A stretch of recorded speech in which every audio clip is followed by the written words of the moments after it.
আমাদের সমাজে প্রত্যেক পুরুষের যেই স্বামী, যে পিতা, বাস্তবিক অর্থে ইসলামের বিধান, আল্লাহর বিধান নিজের স্ত্রী সন্তানকে শেখানো, শোনানো, অভ্যস্ত করা, এটা মূলত স্বামী এবং পিতা তাদের দায়িত্ব।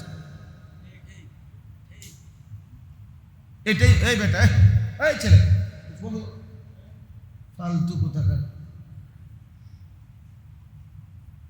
পাঞ্জাবিওয়ালা এত বড় মোবাইল আনছো করতে, যাও এটা দিয়ে আসো। তাইলে স্বামী এবং পিতার দায়িত্ব প্রমাণ কি? কোরআন শরীফে আছে, ইয়া আইয়ুহান নাবিয়্যু কুল লিআজওয়াজিকা ওয়া বানাতিকা ওয়া নিসাইল মুমিনিন ইউদনিনা আলাইহিন্না মিন জালাবিবিহিন্না। আল্লাহ তাআলা বলেন, হে নবী, আপনি আপনার স্ত্রীদেরকে বলুন, আপনি আপনার কন্যাদেরকে বলুন, আপনি সমস্ত ঈমানদার মহিলাদেরকে বলুন, কি বলুন? তারা যেন প্রত্যেকেই তাদের শরীর মোটা, ঢিলে ঢালা চাদর দ্বারা পর্দায় আবৃত করে নেয়। বুঝছেন? এখন প্রশ্ন হলো, বলার ঢংটা কি? আল্লাহ বললেন স্ত্রীদেরকে বলুন, মেয়েদেরকে বলুন, ঈমানদার নারীদেরকে বলুন। এই তিন ভাগে বললেন কেন? নবীজির স্ত্রীগণ, ওনারাও তো ঈমানদার মহিলা, নবীজির মেয়েগণ, ওনারাও তো ঈমানদার মহিলা। তো এটাতে একবারে বললেই হইতো যে আপনি ঈমানদার মহিলাদেরকে বলুন, তাইলে তো স্ত্রীরাও অন্তর্ভুক্ত, মেয়েরাও অন্তর্ভুক্ত, বাকি মহিলারাও কি না? আল্লাহ তাআলা আলাদা বলছেন, বুঝাইছেন আপনি স্বামী, আপনি অতএব স্ত্রীদেরকে বলুন, আপনি পিতা, অতএব কন্যাদেরকে বলুন, আপনি নবী, অতএব ঈমানদার নারীদেরকে বলুন। আলাদা। তাহলে স্বামীর দায়িত্ব স্ত্রীকে দ্বীনের কথা বলা, পিতার দায়িত্ব সন্তানদেরকে কিসের কথা বলা? দ্বীন। কোরআনুল কারীমের মধ্যে আছে, ওয়া'মুর আহলাকা বিসসালাহ, আপনি আপনার পরিবারের সদস্যদেরকে নামাজের আদেশ করুন। এইটা কারে বলছে? ইমাম সাহেব আপনার বুঝে কি কয়? আপনি আপনার পরিবারের সদস্যদেরকে আহলাকা, আহাল, নামাজের আদেশ করুন, এই কথাটা কারে বলছে? ইমাম সাহেব। কারে? প্রত্যেক ঘরের অভিভাবক। এটা সহজ কথা না, পিতাকে বলছে, স্বামীকে বলছে। ওয়া'মুর আহল, আহলকে বলো, ওয়াসতাবির আলাইহা, আপনি নিজেও নামাজের উপরে মজবুত থাকুন। তো বলে সবাই মিলে নামাজ রোজা করলে সংসার চলবে কেমনে?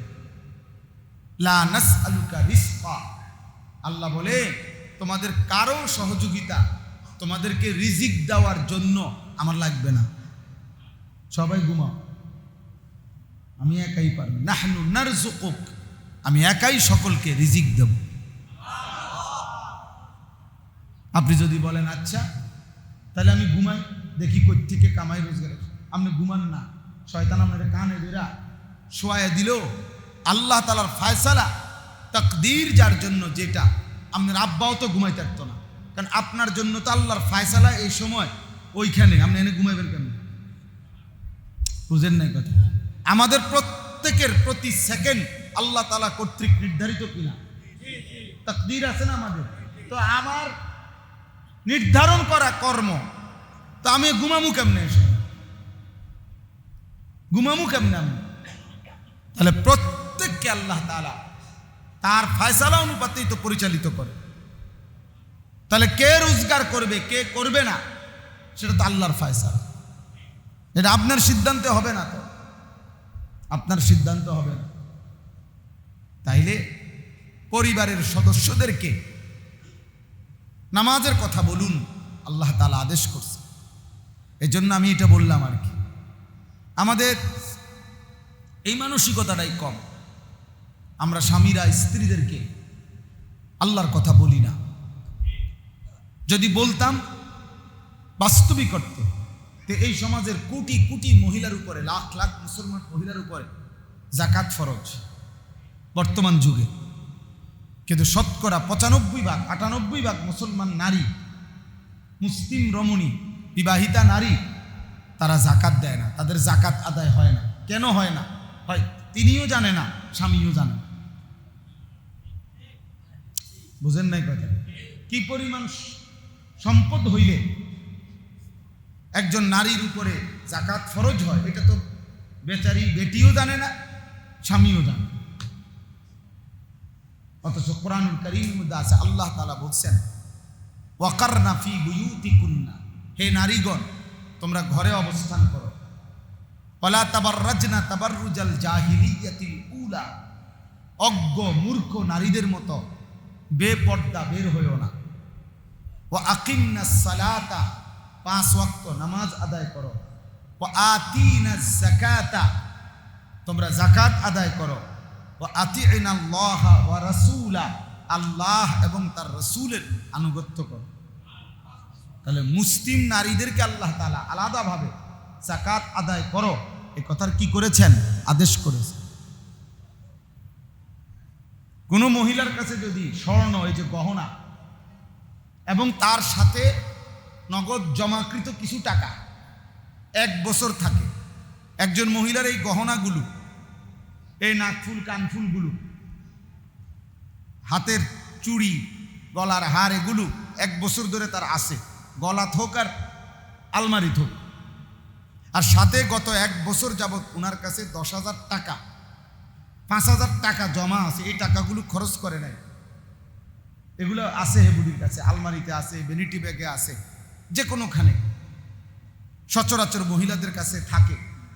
তাহলে এই দুইটা মিলাইয়া 1 বছর পরে এই স্বর্ণ যে দূরে হোক, এই স্বর্ণটুকু আর ওই জমা টাকা দুটোটার উপরে বছর পূর্ণ হয়েছে। বুঝেন নাই কথা? অতএব এখন এই স্বর্ণের দাম আর ওই টাকাটা দুইটা মিলাইয়া যদি 52.5 বড়ি রূপার দাম হয়, তাহলে এই মহিলার উপরে নিশ্চিত যাকাত ফরজ।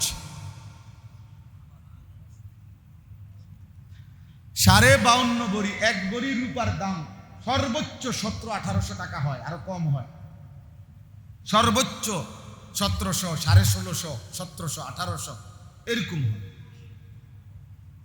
আবার 1000 হয়, মাত্র 1000। তো যদি 1000 টাকা হয় 52,500, যদি 2000 হয় তো 52,500 ডবল কোন কত? 1,05,000, 1,05,000 টাকা। তাহলে ওই স্বর্ণ এবং ওই টাকা দুইটা মিলে মনে করেন একজন মহিলার কাছে 1 বড়ি স্বর্ণ আছে, এটা আজকে 1 বছর ধরেই ওনার কাছে আছে, গলা হোক আর শরীরে হোক আর আলমারি হোক, আর হইল 10,000 টাকা আছে, 5,000 টাকা আছে জমা আলগা, এগুলো সে তার অতিরিক্ত এমনি টাকা, ওই কেউ কখনো দিছে, রয়ে গেছে। মহিলাদের টাকা সচরাচর খরচ করে না মহিলারা, কথা পুরান হইয়া দরকার হলে এটার মধ্যে গুণে ধরে যাব, নিজেও বঞ্চিত হয়, খরচও করে না। এমন অনেক ভাগ্যবান মহিলা আছে, এটা দিত না, নাই, কিচ্ছু নাই, না নাই, নাই তো নাই, সাফ কথা নাই, বুঝছেন না?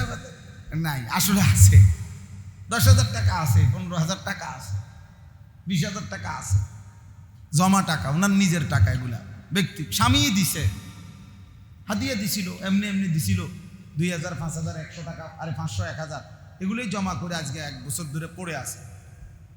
তাইলে এখন এই 10,000 টাকা যেটা 1 বছর পূর্ণ হয়েছে আর 1 বড়ি স্বর্ণ, এবার এই দুইটা মিলাইয়া দাম 1 বছর পরে হিসাব করে, 1 বড়ি স্বর্ণের দাম আর 10,000 টাকা একত্র করলে 1 বছর পরে এই 52.5 বড়ি রূপার দাম হবে কিনা? হবে না? হবে নি মানে 1 বড়ি স্বর্ণের দামে তুমি 1 লাখ টাকা, 1 লাখ। সুবহান, আমি কই আপনারা কই, আমি এখনো আছি মোগল আমলে, আপনারা আছেন এই আমলে। তাইলে 1,71,000 টাকা আর 10,000 টাকা, তাহলে মোট কত হলো? 1,80,000 টাকা, 81,000 টাকা। তাহলে 1,80,000 টাকা 52.5 ভরি রূপার দামের চাইতে বেশি কিনা? তাহলে নিঃসন্দেহে এই মহিলার উপরে যাকাত ফরজ। যদি সে যাকাত আদায় না করে গুনাহগার হবে। কি গুনাহগার? অল্প স্বল্প একটা থাপ্পড় দিয়ে ছেড়ে দিবে, কি গুনাহগার? আল্লাহর নবী সাল্লাল্লাহু আলাইহি ওয়াসাল্লাম বলেন, প্রত্যেক পুরুষ মহিলা আমার জন্য আপনার জন্য, শুনে নেন, বুখারীর হাদিস।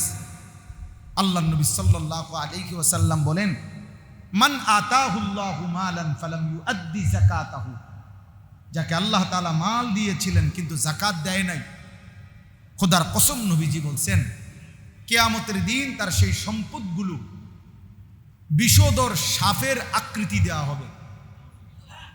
2 মুখো সাপ, এবং এতটা বিষাক্ত যে বিষের কারণে ওই সাপের মাথার চুল থাকবে না, টাক মাথাওয়ালা সাপ।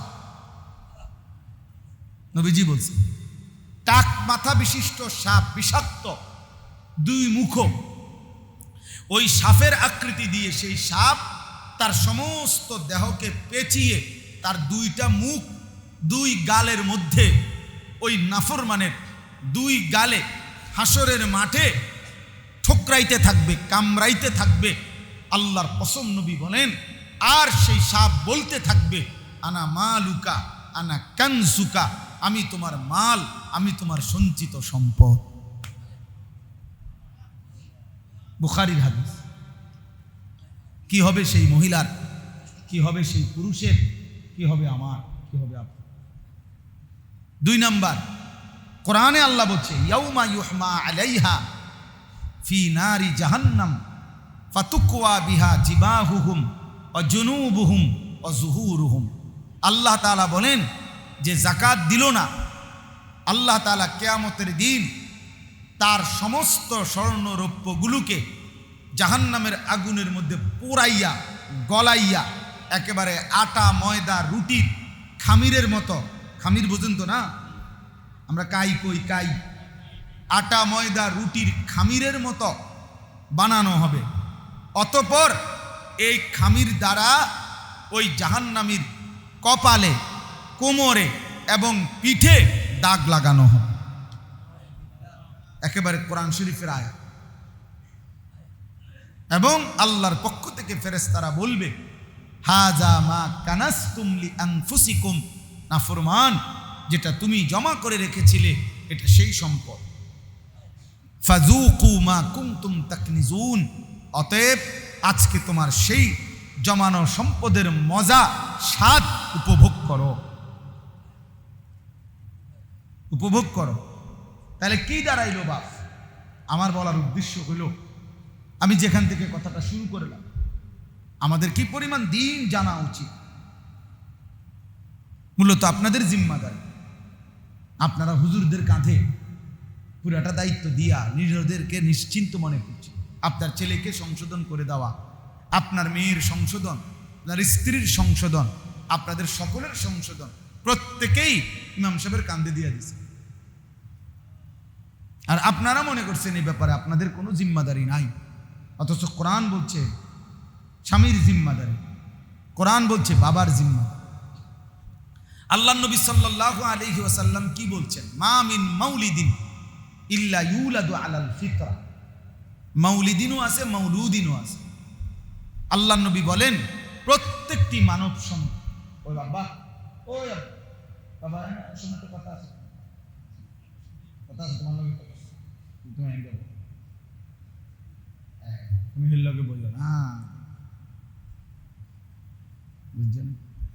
মাশা, প্রত্যেকটি মানব সন্তান ফিতরাত, সৃষ্টিগতভাবে স্বভাবজাত ইসলাম মানার যোগ্যতা নিয়েই ভূমিষ্ঠ হয়। আল্লাহ নবী সাল্লাল্লাহু আলাইহি ওয়াসাল্লাম বলেন, ফাআবাওয়াহু, অতঃপর তার মা বাবা, অতঃপর তার বাবা মা, ইউহাব্বিদানিহি, তাকে ইহুদি বানায়, আও ইউনাসসিরানিহি, তাকে খ্রিস্টান বানায়, অথবা আও ইউমাজ্জিসানিহি, তাকে অগ্নিপূজক বানায়। কে বলেন না? কে? পিতামাতা। তাহলে পিতা মাতার কোনো জিম্মাদারি নাই? বলেন না কেন? তাহলে সন্তান যদি বরবাদ হয় আপনি দায়ী, আপনি দায়ী, আপনি দায়ী। আপনি বলবেন হুজুর আমি যা করার তা করছি, আমি কি করার কি করছেন? আপনি নিজের দায়িত্ব মনে করছেন বিল্ডিং, আপনি নিজের দায়িত্ব মনে করছেন সোফা, আপনি নিজের দায়িত্ব মনে করছেন ফার্নিচার, আপনি নিজের দায়িত্ব মনে করছেন আসবাব, আপনি নিজের দায়িত্ব মনে করছেন ফ্রিজ, এসি, আপনি নিজের দায়িত্ব মনে করছেন বাজার খরচ, আপনি নিজের দায়িত্ব মনে করেছেন নগদ কিছু জমা টাকা ব্যাংকে রাখা, আপনি নিজের দায়িত্ব মনে করছেন বাড়িটার মধ্যে আরো 10-20 শতক জায়গা মিলাইয়া বাড়িটার একটা সুন্দর বাউন্ডারি করে দিয়ে যাওয়া, আপনি দায়িত্ব মনে করছেন এগুলাকে।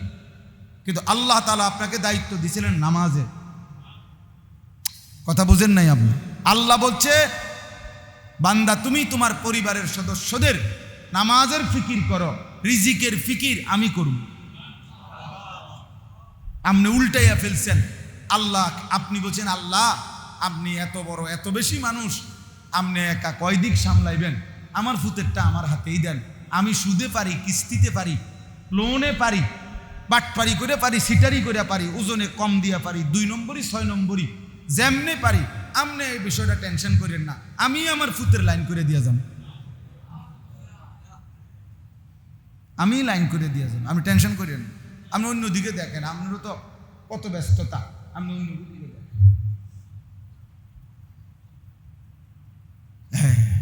নাফরমান পিতা হালাল হারাম মিশ্রিত করে সিদ্ধান্ত নিছে, আল্লাহকে যেন ছুটি দিয়ে দিছে। নাউজুবিল্লাহ। আপনি লাগবে না, সুদে পারি, ঘুষে পারি, কিস্তিতে পারি, যেমনে পারি আমি ঘর করে দিয়ে যাব, কারণ এই পৃথিবীতে শেষ ঘর আমার হাতে। এরপরে আমি যদি মারা যাই পৃথিবীতে আর আমার সন্তান বা কোনো মানুষ আর ঘর করতে পারবে না। পৃথিবীর শেষ বিল্ডিং আমনে থাকতে থাকতে হইতে হইবে। এই জন্য আমাদের বুদ্ধি হলো এটা, যা আমি থাকতে যদি জি ফুডগুলারে একটু লাইন ফাইন করে দিয়ে যেতে না পারি গদ্দু একটা, পরে কেমনে কি করব? আমি মরলে তারা করবোটাকে না?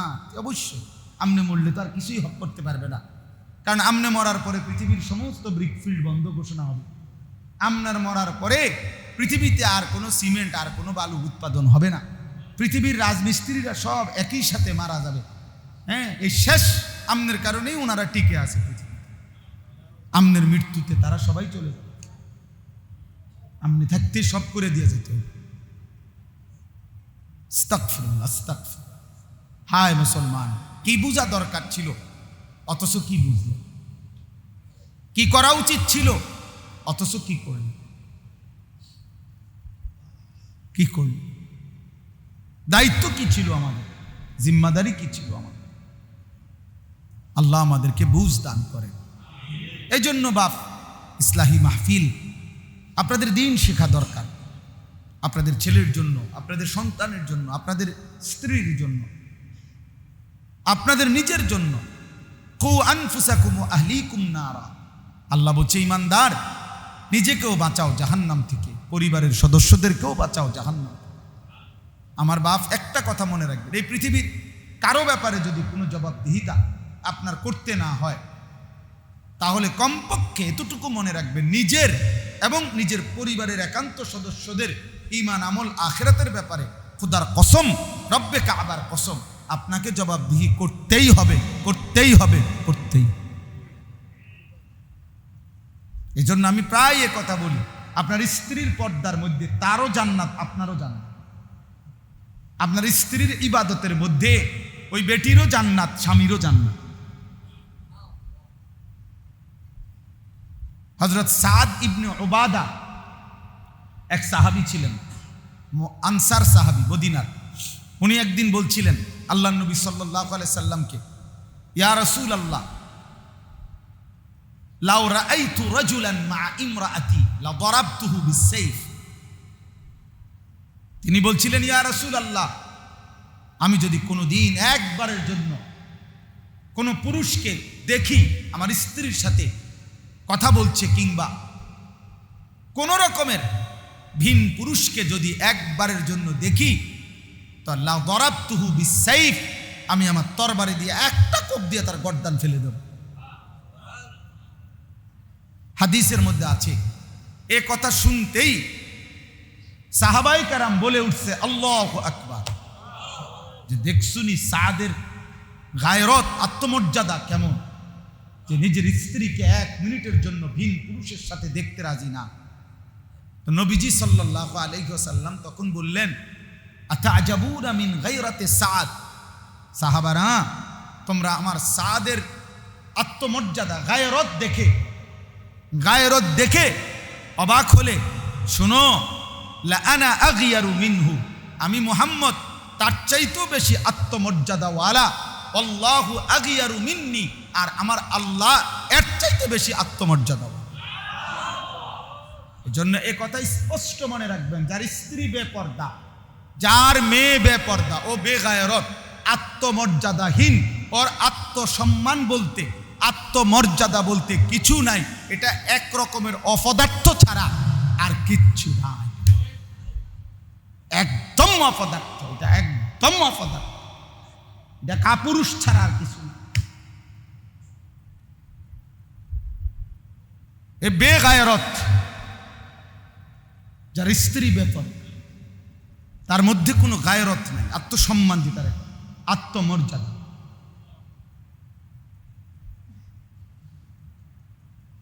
হ্যাঁ, নবীজি সাল্লাল্লাহু আলাইহি ওয়াসাল্লাম বলেছেন, হাদিসের মধ্যে আছে, আল্লাহ তাআলা সবচেয়ে বেশি আল্লাহর আত্মসম্মানে, আল্লাহর আত্মমর্যাদার মধ্যে সবচেয়ে বেশি লাগে, আঘাত লাগে, আইয়াজনিয়া আবদাহু আও আনতাজনিয়া আমাতাহু, আল্লাহর কোনো বান্দা যখন জিনা করে, আল্লাহর কোনো বান্দি, কোনো নারী যখন জিনা করে, তো আল্লাহ তাআলার প্রেস্টিজ বোধের মধ্যে, আত্মসম্মান বোধের মধ্যে সবচেয়ে বেশি লাগে। তখন আল্লাহ বলে, তোরে আমি খাইয়ালাম, নাফরমান তোরে খাইয়ালাম, একদম মনে রাখিস, করলিটা কি, কামটা করলি কি? এই জন্য আল্লাহ তাআলা কোরআনের আয়াত, আল্লাহর কোরআনে, ইসলামের মধ্যে আর কোন শাস্তি এত ভয়ানক না। আল্লাহর নবীকে আল্লাহ বলছে, বিবাহিত নারী হলে খোঁজ লাগান, সমস্ত মানুষের সামনে পাথর মাইরা পরে মাইরা ফেলেন, আল্লাহ আপনি রহমান, আপনি রাহিম, আরে রাখেন, আমি আজিজ, আমি ক্ষমতাবান, মারেন। অবিবাহিত পুরুষ ছেলে মেয়ে হইলে 100 চাবুক দিয়ে দৌড়া মারেন, 100 চাবুক মারেন। ওয়ালিয়াশহাদ আযাবাহুমা তাইফাতুম মিনাল মুমিনিন, ঈমানদারদেরকে একসাথে করে জমা করেন, আল্লাহ বলছে সবাই যেন দেখে। ওয়ালা তাখুযকুম বিহিমা রাফাতুন ফি দীনিল্লাহ, আল্লাহর কোরআন আল্লাহ বলে সাবধান, এমন অসৎকে শাস্তি প্রদান করতে গিয়ে কারো কলিজার মধ্যে যেন এক বিন্দু দয়া বা মায়ার সঞ্চার না হয়। কি মনে করে? তার মানে আল্লাহ তাআলা যেন বুঝাইছে, বন্ধু আমার গোসা লাগছে, কামটা করলো কি, কামটা করলো কি, কামটা করলো কি? এই জন্য হাদিসের মধ্যে আছে, নবীজির জামানায় এক মুসলমান নবীজির কাছে এসে বলছে, ইন্নী কদ জানাইতু ইয়া রাসূলুল্লাহ ফাতাহহিরনি, হে আল্লাহর নবী আমি জিনা করেছি, আপনি আমাকে পবিত্র করেন, অর্থাৎ শরীয়তের শাস্তি প্রয়োগ করে আমার আখিরাতটা পবিত্র করে দেন। নবীজি সাল্লাল্লাহু আলাইহি সাল্লাম, প্রিয় ভাই শুনেন, নবীজি 3 বার ওই লোককে বলছে, আবিকা জুনু, আরে তুমি কও কি, তুমি পাগল নাকি? আরে তুমি কি পাগল? মুমিন জিনা করে কেমনে? মুসলমান জিনা করে কেমনে? মুসলমান ব্যভিচার করে কিভাবে? তোমার মাঝে কি কোনো পাগলামি আছে নাকি? 3 বার জিজ্ঞাসা করছে, আরে বলো কি তুমি, বলো কি তুমি? সাহাবায়ে কেরামকে পাঠাইছে, তোমরা তদন্ত করো, নিশ্চয়ই তার ব্রেনে কোনো সমস্যা থাকতে পারে। সাহাবায়ে কেরাম তদন্ত করে আয়েশা বলছে, ইয়া রাসূলুল্লাহ, না, লোকটি পূর্ণ সুস্থ এবং বাস্তবিক অর্থেই সে জিনা করেছে। আল্লাহ নবী সাল্লাল্লাহু আলাইহি সাল্লাম বলছেন, ফারজুমুহু, তোমরা তাকে পাথর মেরে হত্যা করো। এবং করছে।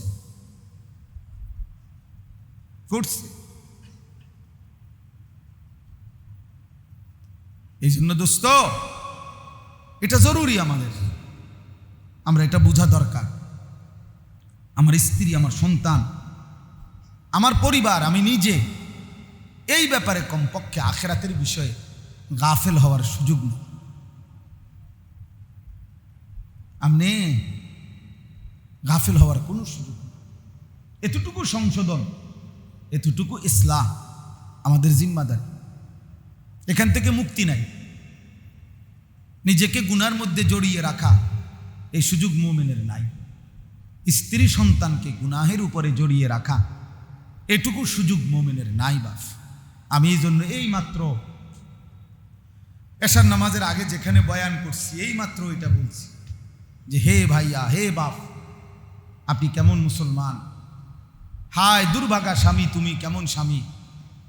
হে পিতা, তুমি কি পরিমাণ দুর্ভাগা পিতা যে তুমি তোমার স্ত্রী সন্তানের জন্য স্থায়ীভাবে তোমার ঘরে একটা রঙিন টেলিভিশনে নাচ গান নাটক সিনেমা দেখবে। এরা বছরের পর বছর, দিনের পর দিন, রাতের পর রাত, সপ্তাহের পর সপ্তাহ। একজন মুসলমান স্বামী, মুসলমান বাবা তার ফ্যামিলির জন্য এটা স্থায়ীভাবে সিদ্ধান্ত নিয়ে এটা তার ঘরের অংশ বানায় দিছে, এটা তার ঘরের সামান বানায় ফেলছে। এটা যে গুনাহ, এটা যে পাপ, গত 20 বছরের ভিতরে এই নাফরমানের কলিজায় একবারও এটা আসেও নাই। প্রতিনিয়ত প্রত্যেক মাসের স্বাভাবিক খরচের সাথে ডিশের বিলও দেয়, সব খরচ। এটা যে আলাদা কোনো গুনাহ, এই দুর্ভাগা পিতার, এই দুর্ভাগা স্বামীর এ কথাও যে জীবনের তরে সে এটা তার ফ্যামিলির জন্য সিদ্ধান্ত দিয়ে দিছে যে হ্যাঁ, এটা তোমাদের জীবনের অংশ। এটাও একটা ঘরের ফার্নিচার, এটাও ঘরের একটা আসবাব, একটি টেলিভিশন থাকা, এবং সেখানে বিবি বাচ্চা, নাতি নাতনি নাচ দেখবে, গান দেখবে, নাটক দেখবে, সিনেমা দেখবে, নর্তকী দেখবে। আমি স্বাভাবিকভাবে সাংসারিক অন্যান্য খরচের সাথে এই ডিশের বিলটাও, এই খরচটাও দিতে থাকে। আপনি ইনসাফ করেন, বলেন আপনার বিবেক কি বলে? আপনার বিবেক কি বলে? আমানু কু আনফুসাকুম ওয়া আহলিকুম নারা। আল্লাহ তো বলছেন, হে মুমিন, নিজেকে জাহান্নাম থেকে বাঁচাও, পরিবারের সদস্যদেরকে জাহান্নাম থেকে বাঁচাও। আল্লাহ বলছে ওয়াকুদুহান নাসু ওয়াল হিজারা, মনে রেখো বান্দা, জাহান্নামের আগুনের লাকড়ি হবে মানুষ এবং পাথর। আল্লাহর কসম বাপ, তাফসীরের মধ্যে আছে এই আয়াত যেদিন নাজিল হইছে প্রথম, নবী সাল্লাল্লাহু আলাইহি ওয়াসাল্লাম যেদিন প্রথম এই আয়াত সাহাবাদেরকে শুনাইছেন যে জাহান্নামের আগুনের লাকড়ি হবে মানুষ এবং পাথর, জাহান্নামের আগুন বাড়বে, মানুষকে যত ফেলবে তত।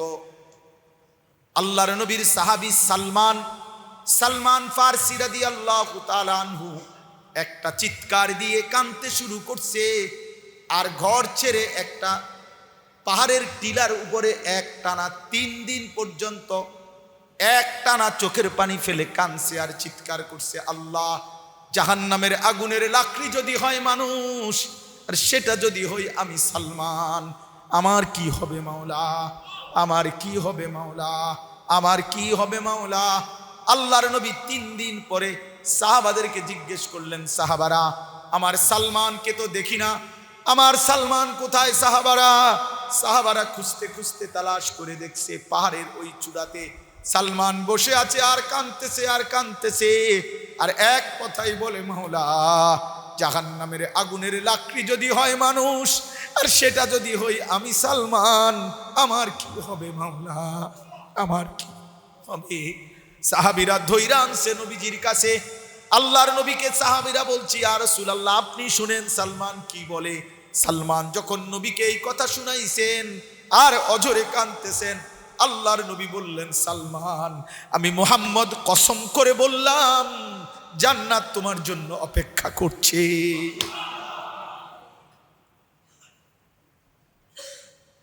জান্নাত তোমার ইন্তজার করছে। এ ছিল সাহাবাদের ফিকির বাদ। আপনি জীবনের তরে সিদ্ধান্ত নিয়ে নিলেন, মৃত্যু পর্যন্ত টেলিভিশনে এভাবেই থাকবো, কই কোনো দিন তো কোনো সিদ্ধান্তের কোনো পরিবর্তন তো নাই। এটা নিয়ে দুই একবার ঘরে কথা বলেন বউ বাচ্চার সাথে, এটা তো গুনাহ, এই নাচ গান নাটক সিনেমা তো হারাম, তোমরা কি বলো? ওদের সাথে একটু কথা বলেন, বিবিরে বুঝাইতে চেষ্টা করেন, ছেলে মেয়েদেরকে বুঝাইতে চেষ্টা করেন, ঘরে মশওয়ারা করেন, পরামর্শ করেন, কিছু করা যায় কিনা দেখেন। এক ভাই আলহামদুলিল্লাহ আল্লাহর দয়ায় একবার শুনছি, এক ভাই আপনার আমার শায়েখ আল্লামা মুফতি মুশতাকুন নবী কাসিমি হুজুরের জবান থেকে এই কথা শুনছিল। শুনবার পরে এই বাংলাদেশেই নোয়াখালী জালাবাড়ি এক ভাই, সবাই ঘরের সদস্য রাত্রে ঘুমাইছে, উনি চুপ করে রাতে গভীর রাতে উঠা একাকী টেলিভিশনটা নিয়া এমনভাবে ভাঙছে, ছাদে নিয়া গুড়া গুড়া করে এটারে এমনভাবে সরায় ফেলছে, আর সকালবেলা কেউ তালাশ করে তার ফ্যামিলি খুঁজে পায়। হিম্মত করছে তো আল্লাহ তাআলা বাঁচাই দিছে। তাহলে আমার বলার উদ্দেশ্য হলো, আমি একটা উদাহরণ বলছি শুধু, আপনার ছেলেটা যে ফজরের নামাজ পড়ে না 365 দিনের এক বছরে কোনো দিন আমার বাপ, তাহলে এটাই সিদ্ধান্ত ও আর পড়বে না নামাজ, এটাই তো সিদ্ধান্ত না? আপনার স্ত্রী যে পর্দা করে না আজকে 15 বছর, তাহলে এটাই তো সিদ্ধান্ত না? ও আর এমন বিবি আর পর্দা করবে না তো? আমরা তো প্রত্যেকেই দুনিয়ার ব্যাপারে তো আমরা পরিবর্তন করতেছি, ছেলের এমনে না হইলে হেমনে, পড়ালেখা না হইলে ব্যবসা, ব্যবসা না হইলে বিদেশ, একভাবে না একভাবে বাপে পুতের সামনে প্রয়োজনে কান্দা দেয়, আরে পুত তুই একটা না একটা কিছু কর রে বাপ, আমি মরিয়া গেলে তোরে দেখবো কে রে বাপ, বাবা দরকার হলে তোরে আমি জমি বেচা দেই, আমি দরকার হলে রক্ত বেচা দেই, তুই একটা কাম হলেও কর, হয় চাকরি কর, নয় ব্যবসা কর, নয় বিদেশ হলেও যা, একটা কিছু কর রে বাপ, তুই আমি যেন মরার আগে দেখে যাই তুই একটা কিছু করস, তোর 2টা টাকা রোজগার হইছে। বাবা কি এমন আহাজারি করে না? কথা বলেন না কেন? এমন আহাজারি করে কিনা? তাহলে সেই বাপ তো আহাজারি করা উচিত, আব্বা আমি থাকতে দেখছি তুই জাহান্নামের আগুনে জ্বলবার জন্য রেডি হচ্ছিস, আমারে একটাবার দেখা না বাপ তুই জাহান্নাম থেকে বাঁচতে চাচ্ছিস। হ্যাঁ, এটা কি একবার বলা গেছিল না? বলেন, স্ত্রীকে বলেন না একবার, প্রয়োজনে একটু ছোটই হইলেন, প্রয়োজনে চোখের পানি ফেললেন, বলেন না বিবিরে হাত ধরে চোখের পানি ফেলেই বলেন, বিবি এই যে বেপর্দা জিন্দিগি তুমি সিদ্ধান্ত নিলা, তুমি কেমনে জাহান্নামের আগুনে জ্বলবা, কেমনে জ্বলবা? ওরে বলেন না, ওর কাছেই কাঁদেন, ছেলেকে বলেন আব্বা তুই কেমনে বাঁচবা। ইন্নাল মুজরিমিনা ফি আযাবি জাহান্নাম খালিদুন, আল্লাহ বলে নিশ্চয়ই পাপীগণ জাহান্নামের আযাবেই থাকবে চিরস্থায়ী। লা ইউফাত্তারু আনহুম, আল্লাহ বলে লক্ষ কোটি বছরে জাহান্নামের আগুন 1 মিনিটের জন্য বিরতি হবে না। অহুম ফীহি মুবলিসুন, আল্লাহ বলে জাহান্নামী কোটি কোটি বছরও কোনোদিন হাসবে না, বিষণ্ণ হয়েই থাকবে। বন্ধু আমার, ফাঁসির আসামিও আত্মীয় স্বজন বিবি বাচ্চার কারো কথা শুনে হয়তো এক পলকের জন্য হাসতে পারে, চূড়ান্ত ক্যান্সার রোগী যার মৃত্যু আর 15 দিন বাকি, হতে পারে হাসপাতালের বেডে, তার মুখেও কোনোদিন হাসি ফুটে, কোনো কারণে হাসি দিছে, কিন্তু আল্লাহ বলে জাহান্নামী কোটি কোটি বছরেও কোনোদিন 1 সেকেন্ডের জন্য হাসবে না, শুধুই কাঁদবে। ওমা যালামনাহুম ওয়ালাকিন কানু হুমুজ জালিমিন। আল্লাহ বলবে বান্দা আমি তোমার উপরে জুলুম করি নাই, তুমি নিজের উপরে জুলুম করেছ। এমন যদি হইতো বান্দা, নামাজ হইল 12 রাকাত, সময় দিছি 4 মিনিট, তাইলে না বলতে আল্লাহ সময় দিলেন 4 মিনিট, নামাজ দিলেন 12 রাকাত, আমি কেমনে কুলাইতাম? বুঝেন নাই?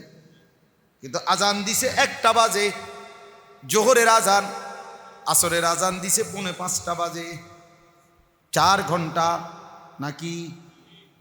4 ঘন্টায় কি 12 রাকাত নামাজ পড়া যাইতো না? 10 রাকাত নামাজ পড়া যাইতো না?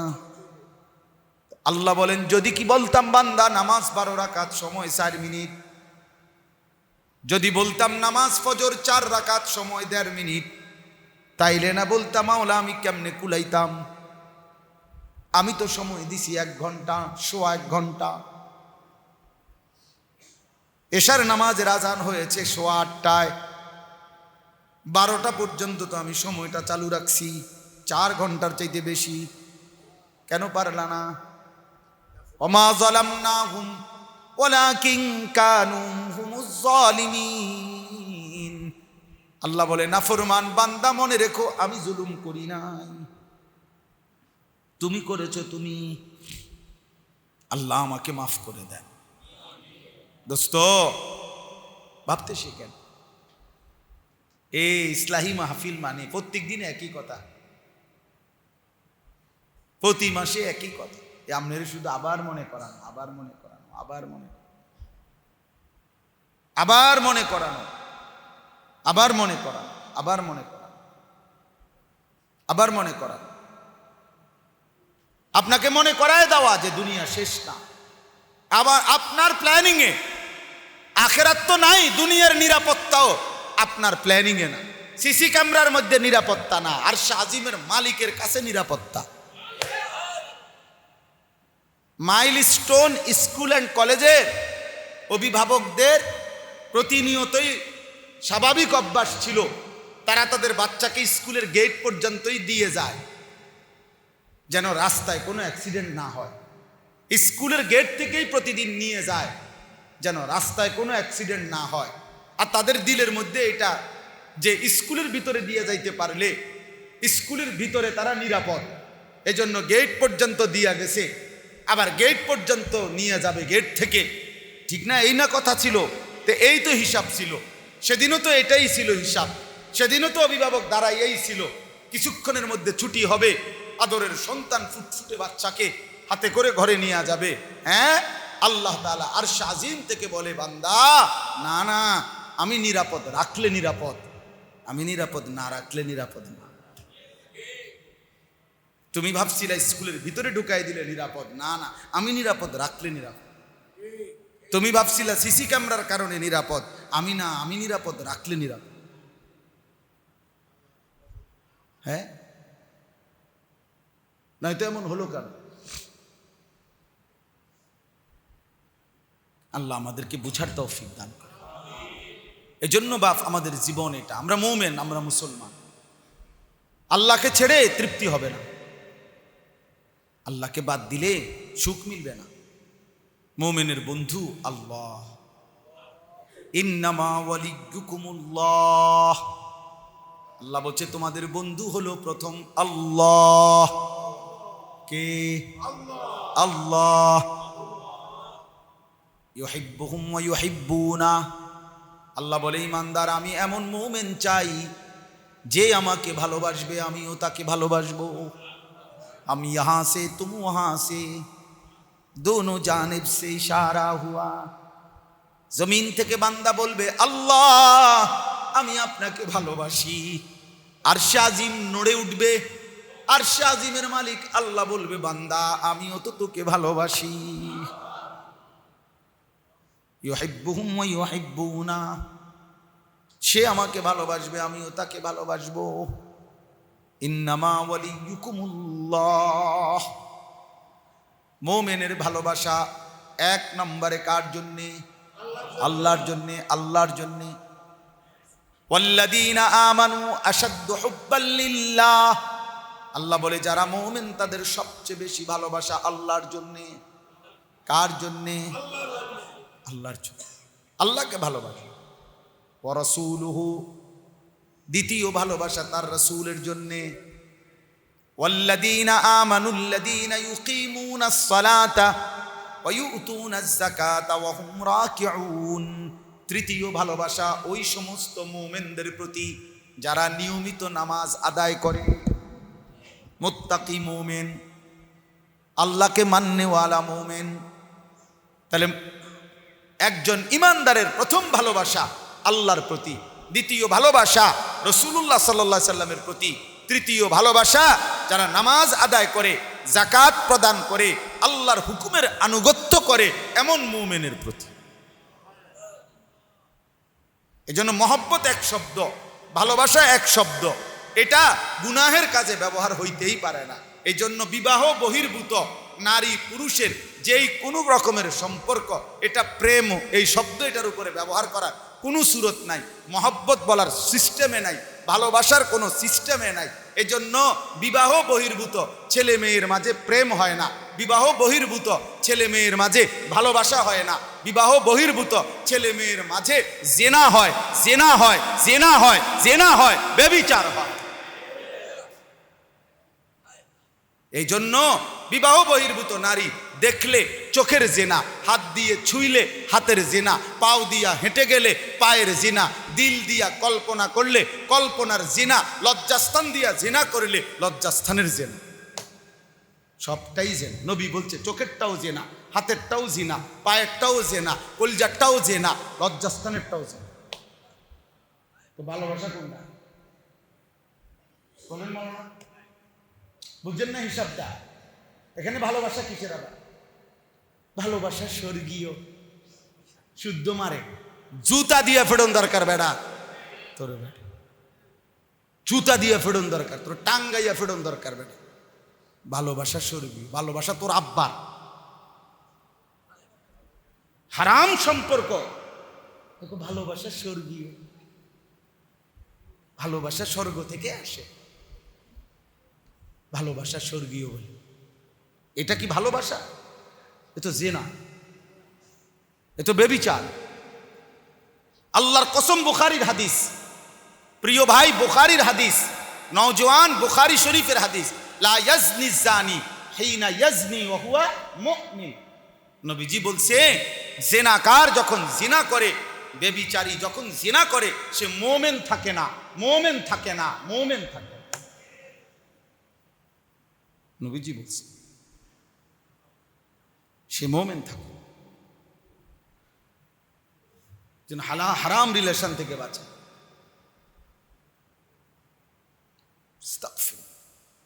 যাবার শুদ্ধ কয়, শুদ্ধ, ওর সাথে আমার ফিজিক্যাল রিলেশন হয়েছে। আমগো কাছেও তো বলে যে হুজুর ভালোবাসা এক পর্যায়ে ফিজিক্যাল রিলেশন। ফিজিক্যাল রিলেশন কি? তোর বাপ হারামি কোথাকার, তুই বললি কি? নবীজি এই জন্যই তো বলছে আবিকা জুনুন, জেনা করেছে। তো নবীজি বলছে কি, আরে আরে তুমি কি পাগল নাকি? আরে লোকটা বলে কি?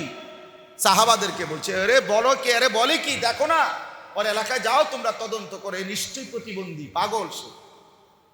ইমানদার কেমনে জেনা করে? সুস্থ স্বাভাবিক মানুষ কেমনে জেনা করে? আপনারা দেখাই,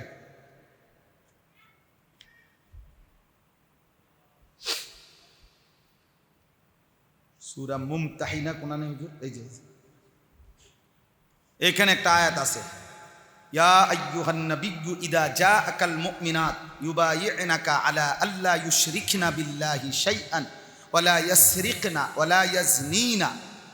আল্লাহ বলছে, হে নবী, ইমানদার নারী যখন আপনার কাছে ঈমান গ্রহণ করতে আসবে, কোনো নারী, আপনি যখন তাকে ঈমানের বায়াত করাবেন, ইমানের বাক্য, শপথ বাক্য পাঠ করাবেন, তখন আপনি কয়েকটা জিনিসের শপথ তার থেকে নিবেন, বায়াত নিবেন পর্দার আড়াল থেকে। এক, এ কথার উপরে এই নারীর থেকে সিদ্ধান্ত নিবেন, আলা আল্লাহ ইউশরিকনা বিল্লাহি শাইআন, সে আর কখনোই আল্লাহর সাথে শিরিক করবে না। এক। দুই, তার থেকে এই স্বীকৃতি বায়াত নিবেন, ওয়ালা ইয়াসরিকনা, সে আর কখনো চুরি করবে না। তিন, ওয়ালা ইয়াজনিনা, সে জেনা করবে না। কি করবে না? জেনা করবে। চার, ওয়ালা ইয়াকতুলনা আওলাদাহুন্না, সন্তানকে হত্যা করবে না। পাঁচ, ওয়ালা ইয়াতিনা বিবুহতানিন ইফতারিনাহু বাইনা আইদিহিন্না ওয়া আরজুলিহিন্না, এর সংক্ষিপ্ত অর্থ হইল হারাম সন্তান, হারাম সম্পর্কের সন্তান নিজের স্বামীর নামে চালায়া দিবে না। পরকিয়া, মূলত সে জানে এটা তার এই স্বামীর সন্তান না, কিন্তু অসভ্য নারী স্বামীর নামে চালায়, এটার এই মূল অর্থ। পাঁচ না ছয়? এক, দুই, তিন, চার, পাঁচ, ছয়।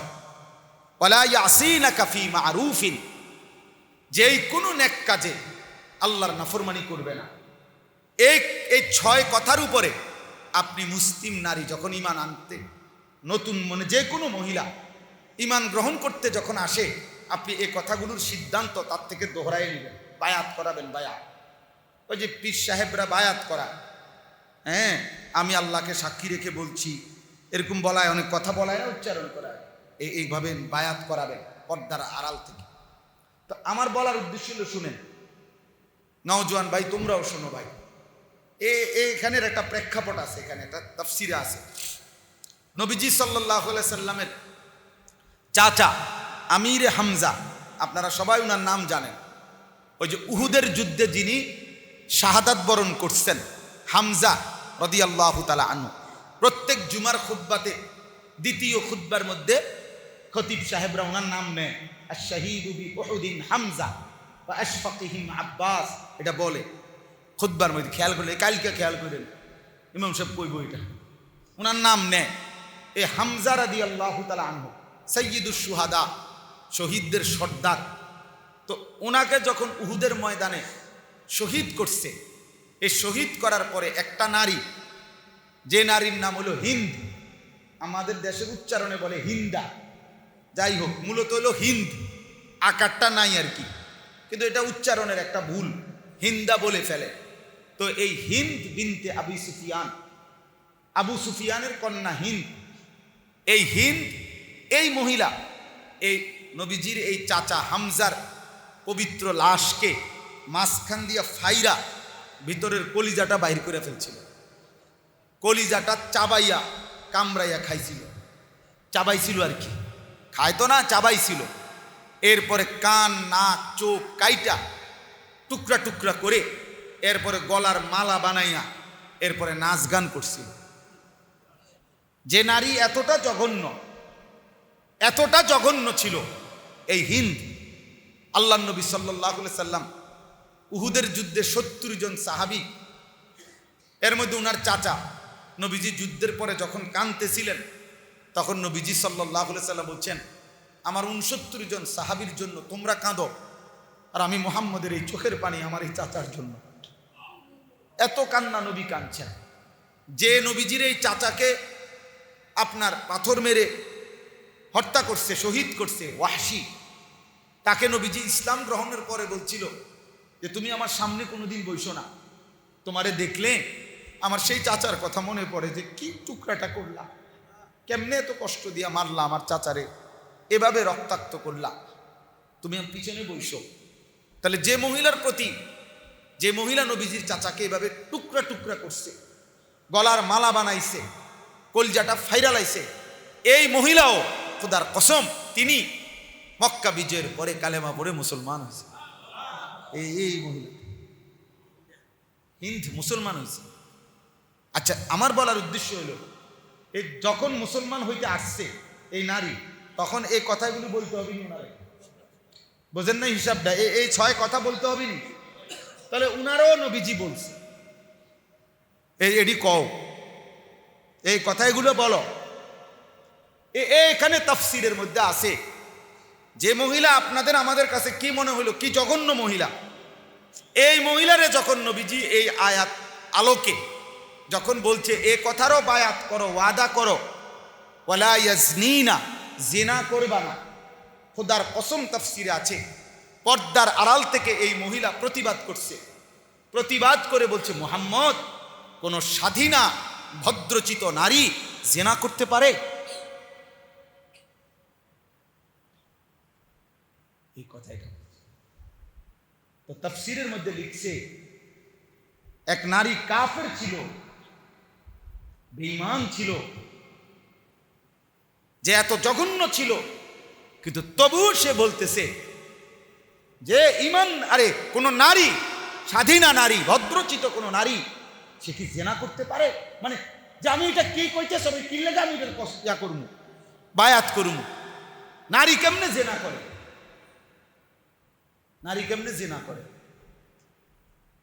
এক কাফের নারী এই কথা বলছে।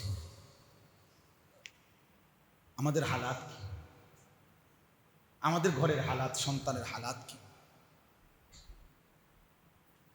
কিসের জন্য প্রত্যেকের হাতে হাতে বড় মোবাইল দিলেন?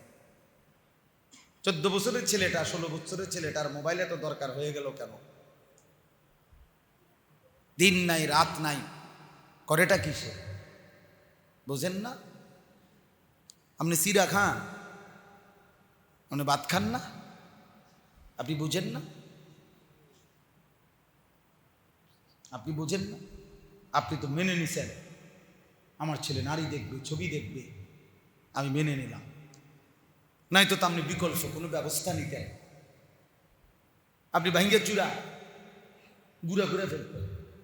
আমার একজন আপনজন এমন ছিল যে জীবনে একবার ছোট্ট একটা টেলিভিশন কিনছিল ফুটবল খেলা বা ক্রিকেট খেলা দেখার জন্য। আমি টের পাইয়া আড়ালে ওটারে ভাঙ্গা গুড়া গুড়া করে লাইছি। হ্যাঁ, ঘুরে ঘুরে ঘুরে পলিথিনে লইয়া হে আসছে আর ঘরে, হে রাতে দিছি গেছি কি বাইরে হালাই দিয়া। হে তো তুই দেখকেই বুঝছে কারবারটা কি হয়েছে।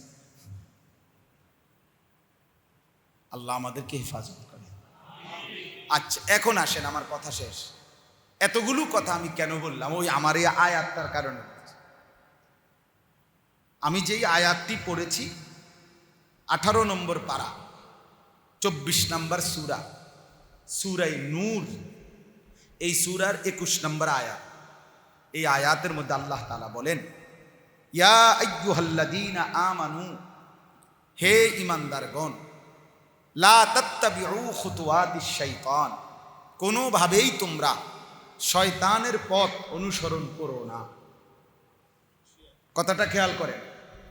শয়তানের রাস্তা তাফসীরের মধ্যে আছে, প্রত্যেক গুনাহ শয়তানের রাস্তা। শয়তানের রাস্তা কোনটা তাইলে? গুনার রাস্তা। বলেন না কোনটা? বলেন না কোনটা? গুনাহের রাস্তা। যেখানেই গুনাহ সেখানেই শয়তান, যেখানেই শয়তান সেখানেই গুনাহ। এজন্য একটা আশ্চর্য কথা শুনে, আপনারা শয়তানকে কেউ দেখছেন? কিন্তু কোরআন শরীফে বারবার আল্লাহ বলছে শয়তানের ব্যাপারে যে সে হচ্ছে ইন্নাহু লাকুম আদুব্বুম মুবিন, সে প্রকাশ্য শত্রু। প্রকাশ্য, প্রত্যেকবারে কথা আছে না মাওলানা? আদুব্বুম কি? মুবিন, প্রকাশ্য শত্রু। তাহলে আমরা কেউই শয়তানকে দেখিলাম না, আল্লাহ বলতেছে সে তোমাদের প্রকাশ্য শত্রু, প্রকাশ্য শত্রু, প্রকাশ্য শত্রু। এইটুকু প্রকাশ্য হলে তো দৃশ্যমান। তাহলে বোঝা গেল প্রত্যেকটা গুনাহ যেখানে হচ্ছে, যার মাধ্যমে হচ্ছে, যার ভাবে হচ্ছে, যেখানে, ওইটাই শয়তান, ওইটাই শয়তান, ওইটাই শয়তান। এজন্য যে বেহায়া নারী, যে বেপর্দা নারী আল্লাহর নাফরমানির মাধ্যমে বেহায়া বেপরদিগি ছড়াচ্ছে, ওইটাই শয়তান, ওইটাই শয়তান। প্রকাশ্য শত্রু এই যে এইটাই। যে বন্ধু হারাম ছবি দেখায়, হারাম নাচ দেখায়, এটাই শয়তান, ওই শয়তান। এই জন্য যেখানে গুনাহ ওইখানেই শয়তান, যেখানে শয়তান ওইখানে গুনাহ। ওমান ইয়াত্তাবি খুতুওয়াতিশ শাইতান ফাইন্নাহু ইয়া'মুরু বিল ফাহশা ওয়াল মুনকার। এই কথাটার জন্য কোরআন শরীফে একাধিক জায়গায় আল্লাহ বলছে যে শয়তানের পথ অনুসরণ করবে, শয়তান তাকে প্রথম কি আদেশ করবে, কি করতে বলবে, শয়তানের প্রথম প্ররোচনা কি। কোরআনে একাধিকবার আল্লাহ বলছে ফাইন্নাহু ইয়া'মুরু বিল ফাহশা, সে মানুষকে অশ্লীলতা বেহায়াপনার আদেশ করবে। এই কথাটা বল, ফাহশা এই শব্দের অর্থ হইল অশ্লীলতা, বেহায়াপনা। এখন অশ্লীলতা মানে কি, বেহায়াপনা নামে কি? তাফসীরের মধ্যে আছে আয-যিনা ওয়া মা আশবাহাহু, জিনা ব্যভিচার এবং জিনা ব্যভিচারের সাথে সাদৃশ্যপূর্ণতা।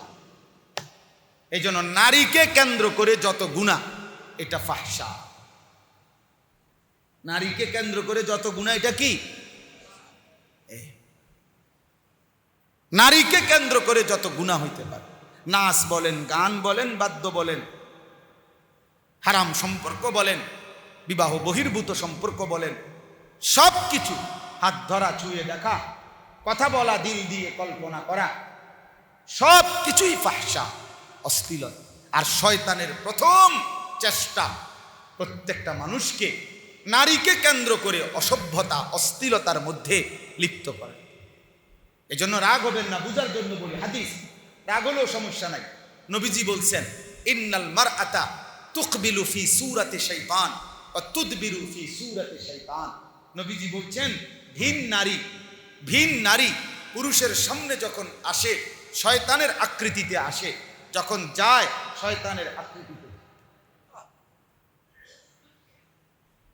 শয়তানের আকৃতিতে। আল্লাহর নবী সাল্লাল্লাহু আলাইহি সাল্লাম বলছেন নারী হচ্ছে পর্দায় রাখার, আবরণে রাখার বিষয়।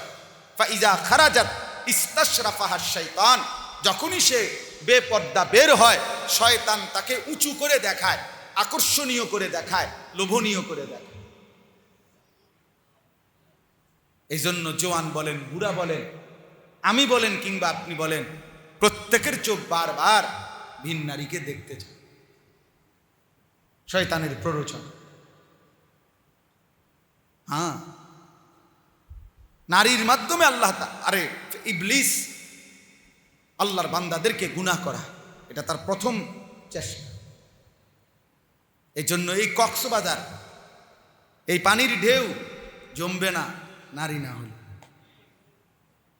আপনি দেখেন না, এক সপ্তাহ না, 3 দিন মহিলাদের আনাগোনা বন্ধ করে দেওয়া হোক, সবার ব্যবসার মধ্যে লাল বাতি জ্বলবে। লাল বাতি মানে ফুল পাওয়ারে।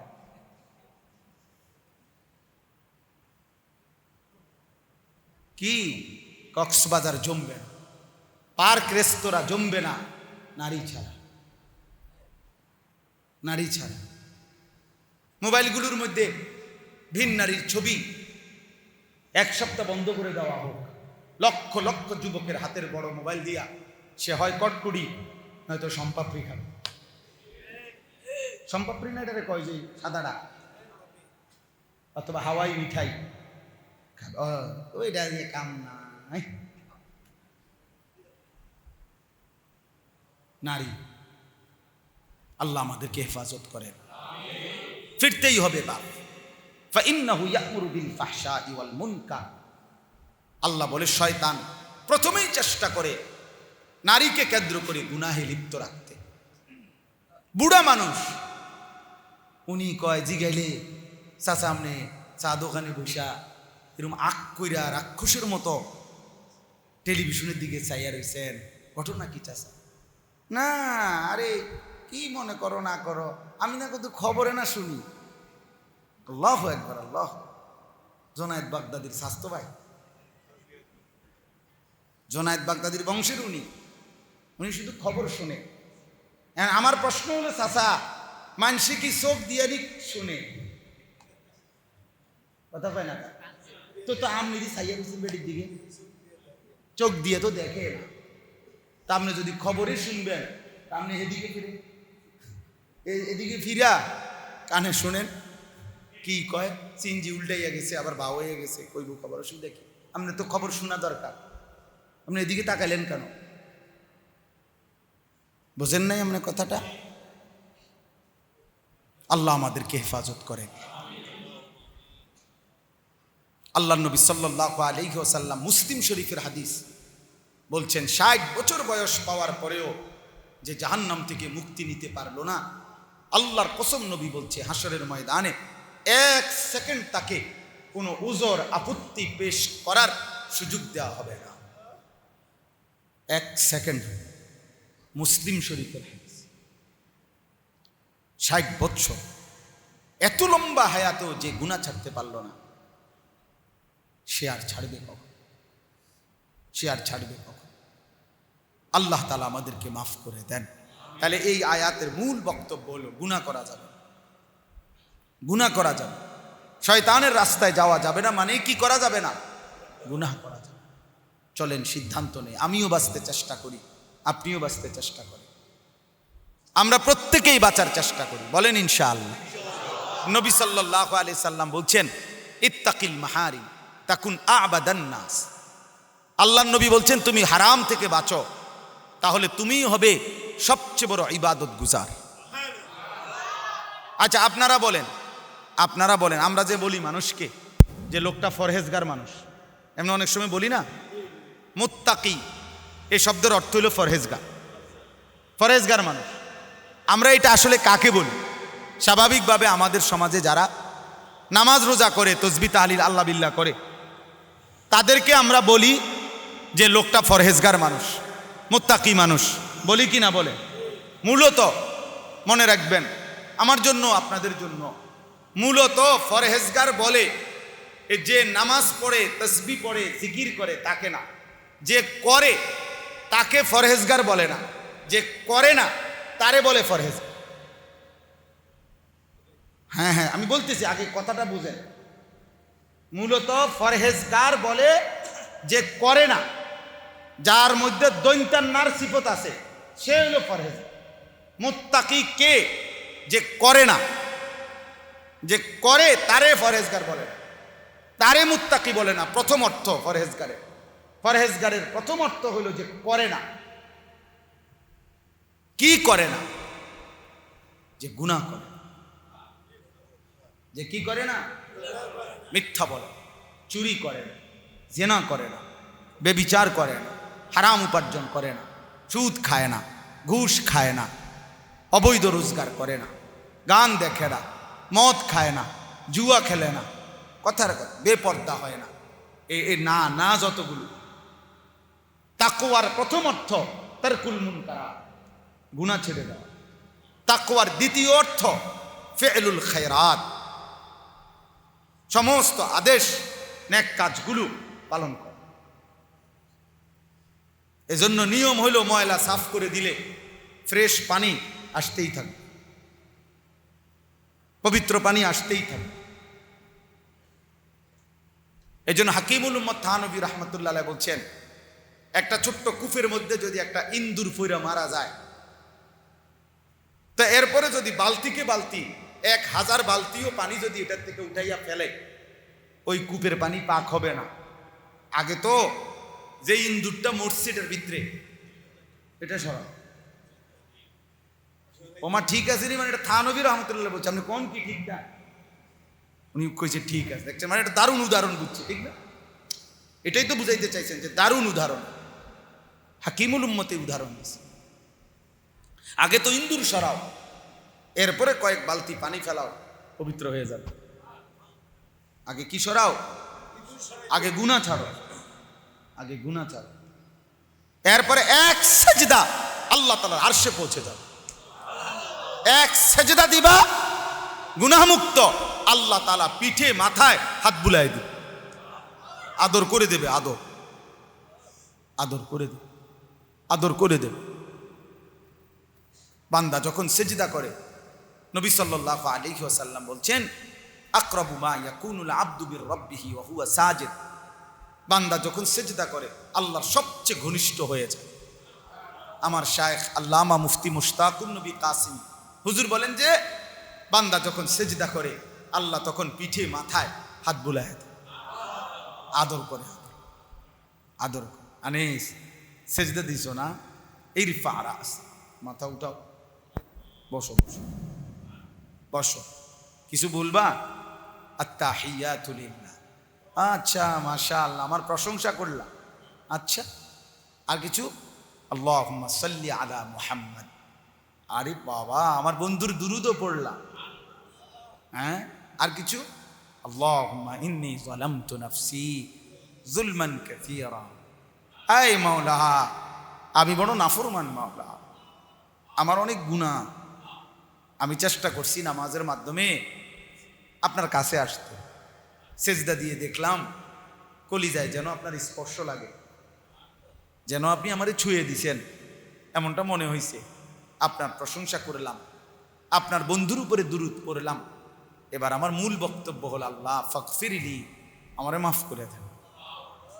আল্লাহ বলেন, বলো কি বান্দা, দুনিয়ার কোনো দানশীল দাতার কাছে তো দরজায় দাঁড়াইয়াও যদি কেউ হাত পাতে সে ফিরাইয়া দেয় না, উনি এখানে বসা আর ওই ব্যক্তি দরজায় দাঁড়াইয়াও যদি হাত পাতে, দুনিয়ার কোনো ভদ্রলোক, কোনো দানশীল ব্যক্তি সে তো এমন মানুষকে ফিরাইয়া দেয় না। আর যে আমার কাছে চলে আসছে, যে আমার কুদরতি পায়ে সেজদা দিছে, আমি যার পিঠে হাত বুলায় দিছি, আমি যাকে বসতে বলেছি, যে আমার প্রশংসা আমার বন্ধুর দুরূদ পড়েছে, তারে আমি ফিরাইয়া দেব কেমনে? যা বান্দা মাফ করে দিলাম। এই জন্য নামাজের সালাম ফিরাইয়া একবার বলে আল্লাহ, আমরা যেন জিজ্ঞাসা করি যে কিরে কি আল্লাহ আকবার কইলিকা, আরে ভাইয়া আল্লাহ বড়, আল্লাহ বড়, আমার মাফ করে দিছে বেটা, আল্লাহ বড়, আমাকে মাফ করে দিছে। কাজেই আল্লাহ তাআলা আমাদের প্রত্যেককেই বুঝ দেওয়া উচিত যে আমরা গুনাহ ছেড়ে দেব ইনশাআল্লাহ। বলেন ইনশাআল্লাহ। ওয়ালাউলা ফাদলুল্লাহি আলাইকুম ওয়া রাহমাতুহু মা যাকা মিনকুম মিন আহাদিন আবাদা। আল্লাহ বলে, শোনো, আমাদের অনেক ছেলে পেলে এই জেনারেল পড়ুয়া, অনেকেই ভাই তোমরা বুঝতে চাও না, স্কুল কলেজ ইউনিভার্সিটি পড়ুয়া, তোমরা অনেক সময় মনে করো নিজে নিজে ভালো হয়ে যাব, নিজে নিজে ভালো হয়ে চললেই তো হলো। না রে বন্ধু, আল্লাহর কসম নিজে নিজে ভালো হওয়া যায় না। আল্লাহ নিজে বলছে এইটা, যে আল্লাহর ফজল, আল্লাহ তাআলার অনুগ্রহ এবং আল্লাহর রহমত যদি না হয়, মা যাকা মিনকুম মিন আহাদিন আবাদা, তোমাদের কেহই কখনোই নিজেকে পবিত্র করতে পারবে না। একা ভালো হওয়া যায় না, একা ভালো চলা যায় না। কোন উত্তম মানুষকে সঙ্গী বানাইতে হয়, কোন নেককার মানুষকে সঙ্গী বানাইতে হয়, কোন প্রিয় মানুষকে অনুসরণ করতে হয়। ইহদিনাস সিরাতাল মুস্তাকিম সিরাতাল্লাযীনা আনআমতা আলাইহিম, এইটা লগে লাগাইছে কেন? আল্লাহ বলছে 24 ঘন্টা বান্দা এই কথা বারবার বলবা, আল্লাহ আমাকে সিরাতে মুস্তাকিম দেন। আল্লাহ বলে বান্দার সাথে সাথে এটাও বলে ফেলো যে আল্লাহ একা কি আমারে ছেড়ে দিলে আমি সিরাতে মুস্তাকিম পাবো না। সিরাতাল্লাযীনা আনআমতা আলাইহিম, আমার আগে আপনি আপনার যেই পছন্দের বান্দাদেরকে সিরাতে মুস্তাকিমের এই নিয়ামতটা দিয়েছেন, এমন একটা বান্দা আমারে আল্লাহ আপনি মিলায়া দেন, আমি তার পিছে পিছে চলবো, আপনার সেই প্রিয় বান্দার সাথে সিরাতে মুস্তাকিম পেয়ে যাব। সিরাতাল্লাযীনা আনআমতা আলাইহিমের অর্থ মূলত এটা, একা হবে না। আপনারে আমি আমার খরচে বুখারী শরীফ, মুসলিম, আবু দাউদ, তিরমিজি, নাসাই, ইবনে মাজাহ 6টা হাদিসের কিতাবের বাংলা তরজমা আপনারে আমি আমার নিজ খরচে, কসম আল্লাহ, আমি নিজ খরচে আপনারে আমি কিনে দেব, বাংলা অনুবাদ। আর আপনারে শুধু দায়িত্ব দেব যে আপনার 2 রাকাত নামাজ এখান থেকে আমনে ফইরা হাদিসের অনুবাদ পইরা আমনে ঠিক করে নিয়েন ইনশাআল্লাহ। এই চ্যালেঞ্জ এখন কেউ গ্রহণ করিলে আমি রাজি, আমি কিনা দেব, যে আমি নিজে বুঝা নিব হুজুর, আপনি শুধু আমারে বাংলাটি দিয়ে দেন, আমি নিজে সবগুলো হাদিসের কিতাব থেকে 2 রাকাত নামাজ আমি বুঝা নেব। পারতেন না, পারতেন। কোন জীবন্ত মানুষ, কোন জীবন্ত আলেমে দ্বীন, কোন জীবন্ত আল্লাহওয়ালা আপনাকে সেই নামাজ পুরাটা দেখাইতে হবে, শিখাইতে হবে, বুঝাইতে হবে, তাইলে আপনি 2 রাকাত নামাজ আদায় করতে পারেন। একা পারতেন না, একা পারতেন। ফেসবুক মুফতি হইয়েন না, ইউটিউব মুফতি হইয়েন না, গুগল মুফতি হইয়েন না, অ্যাপস মুফতি হইয়েন না। আমাদের সমাজে এখন এই জাতীয় মুফতিও আছে, বুঝেন নাই কথা? গুগল শরীফ, অ্যাপস শরীফ না। আমার একবার এক ভদ্রলোক বলছে খুব শুদ্ধ ভাষায়, হুজুর আমার কাছে একটা অ্যাপস আছে, আমি আমার বৃত্তদিনের সব আমল এখন ওই অ্যাপসের হাদিসগুলোর সাথে মিলাই, যেটা মিল পাই সেটা করি, যেটা মিল পাই না সেটা আমি ছেড়ে দিচ্ছি। আপনি বিষয়টা কি মনে করেন হুজুর, আপনার কি মতামত? আমি বললাম, না স্যার, আমার পরিচয় দিচ্ছে একটা বড়সড় পরিচয়, মানে যেই পরিচয় বড়সড় উচ্চ পদস্থ ব্যক্তি। তা আমি বললাম, না স্যার, আমার কোনো মতামত নেই। তো বলে যে আপনি বিষয়টাকে কি মনে করছেন? আমি না কিছুই মনে করছি না। 3-4 বার উনি আমারে বলতেছে যে হুজুর আসলে আপনি কি ভাবতেছেন, আমার কাজটাকে ঠিক কিনা? আমি বলছি, না স্যার, আমি কিছু জানি না, আমি বুঝতেছি না এ ব্যাপারে আমার কোনো মতামত। এরপরে উনি বলতেছে, হুজুর আপনি কি রাগ করলেন? আমি বলি, না, রাগও করছি। বুঝেন নাই? আমি রাগও করছি। তাইলে আপনি কি কোনো মতামত দিবেন না? আমি না, কোনো মতামতে দেব। কেন? উনি বললেন। আমি বললাম, স্যার আপনার কারণেই মতামত দেওয়া যাবে না, কেন আপনি তো বলছেন আপনার সিদ্ধান্ত এই অ্যাপস থেকে যেটা পাবেন সেটা নিবেন, অ্যাপস থেকে যেটা পাবেন না নিবেন না। তো মাঝখান দিয়ে আমি একজন হুজুরে ঢুকাইলে এটা ঠিক হবে? এই সিদ্ধান্তটাও আপনার অ্যাপস আব্বা থেকে নেয়। এই শব্দ এটাই শেষে বলছি, শুধু এর দুর্বল কাইটা বলছি। আপনার ওই আব্বারই জিগান যে আমার কাজটা ঠিক কিনা। কথা বুঝেন নাই আপনি?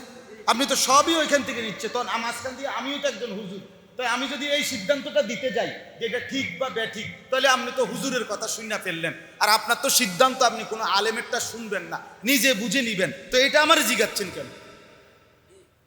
কথা বুঝেন নাই আমার? এই জন্য আল্লাহ বলছে, ওয়ালাউলা ফাদলুল্লাহি আলাইকুম ওয়া রাহমাতুহু মা যাকা মিনকুম মিন আহাদিন আবাদা। এই তাজকিয়া, এই ইসলাহি মাহফিল, ইসলাহ আল্লাহ বলছে নিজে নিজে হয় না। ওয়ালাকিন্নাল্লাহা ইউযাক্কি মান ইয়াশা, আল্লাহ যাকে চান তিনি তাকে পবিত্র করে থাকেন। আর আল্লাহ তাআলা বান্দাকে পবিত্র করার মাধ্যম হিসাবেই নবীজি সাল্লাল্লাহু আলাইহি সাল্লামের ব্যাপারে কোরআনে বলছে, ইউযাক্কিহিম, আমার নবী তার উম্মতকে তাজকিয়া করবেন, ইসলাহ করবেন। আমি আল্লাহ তাআলার নির্দেশনায় তাদেরকে পবিত্র করবেন। ঠিক উলামায়ে উম্মত ওয়ারাসাতুল আম্বিয়া হিসাবে যুগে যুগে উলামায়ে কেরামের দিক নির্দেশনা নিয়েই আপনি আপনার পবিত্রতা, চরিত্রের বিশুদ্ধতা, আখলাকের বিশুদ্ধতা, ঈমান আমলের বিশুদ্ধতা, আখিরাতের সৌন্দর্য সবকিছু উলামায়ে কেরামের তাজকিয়া, সংশোধন, ইসলাহ, পরামর্শ, সিদ্ধান্তের মাধ্যমেই নিতেই হবে, নিতেই হবে, নিতেই হবে, নিতেই হবে। এর ব্যতিক্রম কোনো সুরত নেই।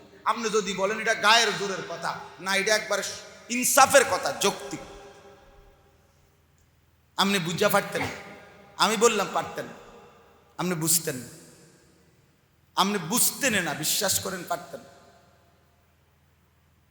আপনি বুঝতেন। বুখারী শরীফে হাদিস আছে, নবীজি সাল্লাল্লাহু আলাইহি সাল্লাম এবং সাহাবায়ে কেরাম জুতা পরিধান করে মসজিদে নববীতে জামাতে নামাজ পড়তেন। এটা বুখারীর হাদিস। কথা বুঝছেন কিনা বলেন? বুখারী শরীফের হাদিসে আছে, নবীজি সাল্লাল্লাহু আলাইহি সাল্লাম নামাজ শুরু করলে 1-2 রাকাত চলে গেলে পরে যে সাহাবীরা আসতেন ওনারা এসে জিজ্ঞেস করতেন কয় রাকাত হয়েছে। তো যিনি নামাজ পড়তেছে উনি বলতেন 2 রাকাত, 1 রাকাত, 3 রাকাত। উনি নিজে নিজে ওই 2 রাকাত পড়ে নবীজির সাথে একসাথে সালাম ফিরাইতেন। এটা বুখারীর হাদিস। দয়া করে আপনি এটা আমল করলে ভালো হয়, এটা বুখারীর সহিহ হাদিস। দয়া করে আপনি বুট জুতা পরে নামাজ পড়লে ভালো হয়, এটা সহিহ হাদিস, বুখারীর হাদিস। কোনো অসুবিধা হবে না, বুখারীতে আছে। কোথায় আছে এটা? হ্যাঁ, বুখারী শরীফ, বুখারী শরীফ। এখন আমি কি করবেন? এখন আপনি কি বলবেন? এ ব্যাপারে উলামায়ে কেরামের কোনো সিদ্ধান্ত লাগবে কিনা? কথা বুঝছেন না? আপনি নিজে সিদ্ধান্ত দিতে পারবেন এখানে? আপনি ফেস লাগিয়ে যাবো না? আপনি ফেস লাগবে কিনা বলেন তো? তো কোরআনুল কারীমের মধ্যে আছে ওয়ালা তাকরাবুস সালাতা ওয়া আনতুম সুকারা, যখন তোমরা নেশা করো তখন নামাজের কাছেও যেও না।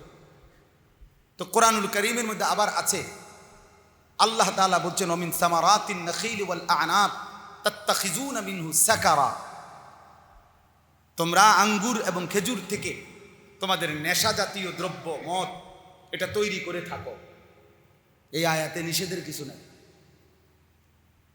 বুঝেন নাই? মদ যে নিষেধ এ কথাই আয়াতে নাই, একই সিদ্ধান্ত। কোরআন শরীফে আছে কুল ফীহিমা ইসমুন কাবীর ওয়া মানাফিউ লিন-নাস, মদ এবং জুয়ার মধ্যে ক্ষতি আছে অনেক, তবে সামান্য উপকারও আছে। আপনি কইবেন আমার সামান্য হইলেই সারি গেছে, বুঝলেন না কথাটা? আমার কি বাবুরে আমরা সাধারণ মানুষ বেশি দরকার অল্প করে লিখে,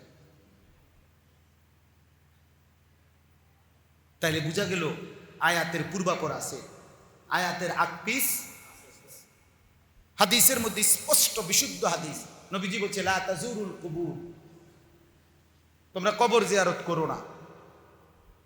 হাদিসের মধ্যে বিশুদ্ধ হাদিস, নবীজি বলছে আলাইকুম বিজিয়ারাতিল কুবুর, তোমাদের উপরে উচিত কবর জিয়ারত করা। কি করণীয়? ফেসলে গেছে না, এটা দারুণ সাপোর্টার পাওয়া গেছে, ফেস তো লাগিয়ে দেবে, ঠিক না? এই জন্য ওলামায়ে কেরামের কি লাগবে?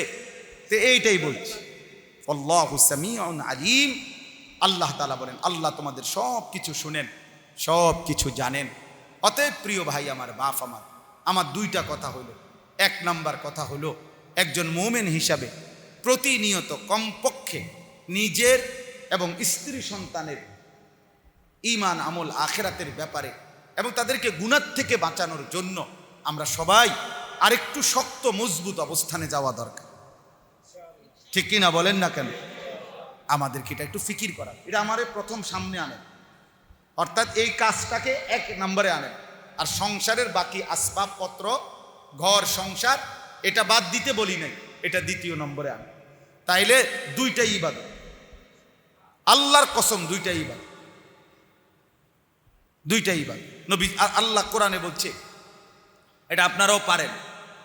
আল্লাহর যে বান্দা, আল্লাহ বলছে প্রতিনিয়ত এই দোয়া করে যে রব্বানা আতিনা ফিদ দুনিয়া হাসানা, আল্লাহ পুরা দুনিয়া আমি চাই না, যে দূর হালাল পবিত্র উত্তম ওইটুকু দুনিয়া আমারে দেন। অফিল আখিরাতি হাসানা, আখিরাতেও যেটা উত্তম সেটা দেন। ওয়াকিনা আযাবান নার, জাহান্নামের আযাব থেকে মুক্তি দেন। তাহলে আল্লাহ বলে আমার বান্দা দুনিয়া পুরাটা চাইছে না উত্তমটা, হালালটা, ঠিক কিনা বলেন? তো আল্লাহ বলেন যে বান্দা উত্তম দুনিয়া চাইছে, পবিত্র দুনিয়া চাইছে, সেই আলোকেই জীবনটা পরিচালনা করতেছে, উলাইকা লাহুম নাসিবুম মিম্মা কাসাবু, সেই বান্দা দুনিয়াতে যা কিছু করবে আমি আল্লাহ প্রত্যেকটার বিনিময় প্রতিদান ওরে আমি হাসরের মাঝে আমি আল্লাহ তার হাতে বুঝাইয়া দেব। সে হাসলেও নেকি, সে কাঁদলেও নেকি, সে খাইলেও নেকি, সে ঘুমাইলেও নেকি, সে আমি স্ত্রীর মিলন করলেও নেকি, বাজার করলেও নেকি, ব্যবসা করলেও নেকি, সেজদা করলেও নেকি।